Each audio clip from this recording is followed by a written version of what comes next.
বন্দে মাতারমের সার্ধ শতবর্ষ, 150 বছর পূর্তি হচ্ছে। কালজয়ী এই সৃষ্টি, যা শুধু ব্রিটিশ ইন্ডিয়া নয়, আজও ভারতবর্ষের সীমান্তে ভারতীয় সৈনিক থেকে শুরু করে ভারতবর্ষের সর্বত্র বিভিন্ন রাজনৈতিক দল, বিভিন্ন স্কুল, বিভিন্ন অনুষ্ঠানে এই শব্দ একটা ভিন্ন অনুরণন তৈরি করে ভারতীয়দের মধ্যে। জাতীয়তাবাদের মূর্ত প্রতীক বঙ্কিমচন্দ্র চট্টোপাধ্যায় সম্পূর্ণ বিপরীত পরিস্থিতিতে তিনি সাহস দেখিয়েছিলেন আনন্দ মঠের রচনায়। সংকলিত হয়েছিল বন্দে মাতরম, আর সেই বন্দে মাতরম আগামী 7ই নভেম্বর থেকে 1 বছর ধরে সারা ভারতবর্ষে ভারতীয় জনতা পার্টি সেটাকে উদযাপন করবেন, পালন করবেন বিভিন্ন ধরনের অনুষ্ঠানের মধ্যে। খণ্ডিত বন্দে মাতরম নয়, পূর্ণাঙ্গ বন্দে মাতরম, যেখানে তানহি দুর্গা দশপ্রহল্য ধারিণী থাকবে। আমরা পশ্চিমবঙ্গের আমাদের সমস্ত মণ্ডলে ঠিক বিকাল 5টার সময়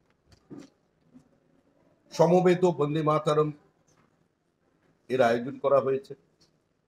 কলকাতার প্রত্যেকটি ওয়ার্ডে ওই দিন বন্দে মাতরম সমবেতভাবে সবাই গাইবেন এবং 150টি প্রদীপ জ্বালিয়ে বন্দে মাতরমের সার্ধ শতবর্ষ আমরা উদযাপন করব। 1905 সালের বঙ্গভঙ্গ, বন্দে মাতরমের ধ্বনি সেখানে একটা আন্দোলনের নির্দিষ্ট গতি নিয়ে এসেছিল। বঙ্গভঙ্গ আন্দোলনের বিরুদ্ধে যারা লড়াই করেছিলেন তারা সেই মন্ত্র উচ্চারণ করেছেন এবং সবচেয়ে তাৎপর্যপূর্ণ বিষয় হল যে 1936 সালে ব্রিটিশ এই বন্দে মাতরমকে ব্যান করে। সাম্প্রতিক কালে 1994 সালে দিল্লির মুখ্যমন্ত্রী মদনলাল খুরানা দিল্লি প্রদেশের অন্তর্গত সমস্ত সরকারি স্কুলে বন্দে মাতরম গানকে বাধ্যতামূলক করে দিয়েছে। যে বন্দে মাতরম ধ্বনি নিয়ে বহু বিপ্লবী ফাঁসির দড়ি নিজের গলায় পড়বার আগে উচ্চারণ করেছেন, যে বন্দে মাতরম ধ্বনি নিয়ে মাতঙ্গিনীরা গুলি নিজেদের বুকে টেনে নিয়েছিলেন, আজকে সেই বন্দে মাতরমের বিরুদ্ধে কংগ্রেস পথে নেমেছিল দিল্লিতে। যে এই গান মুসলমানদের পক্ষে গাওয়া সম্ভব নয়, এই গান বিভাজন তৈরি করছে।